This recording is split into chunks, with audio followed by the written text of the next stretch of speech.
মনারে মনা কোথায় যাস? বিলের ধারে কাটবো ঘাস।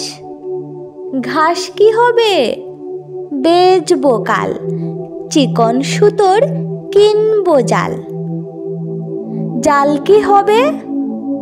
নদীর বাঁকে মাছ ধরবো ঝাঁকে ঝাঁকে। মাছ কি হবে?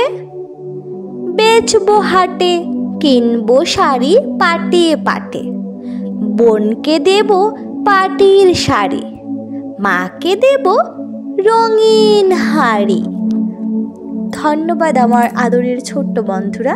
অবশ্যই ছড়াটি ভালো লাগলে বেশি বেশি করে লাইক, শেয়ার এবং সাবস্ক্রাইব করে আমার পাশে থাকো। টাটা।